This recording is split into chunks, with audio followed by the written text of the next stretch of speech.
آیت کے حوالے سے سوال پوچھا گیا ہے کہ ظلم کرنے کا وبال کیا ہوتا ہے۔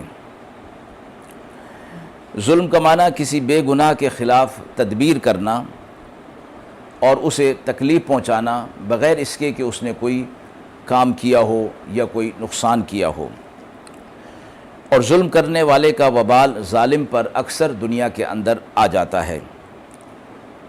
محمد بن کعب قرظی نے فرمایا 3 کام ایسے ہیں کہ جن کام کے کرنے والا دنیا میں بھی عذاب کے وبال کے اندر آ جاتا ہے۔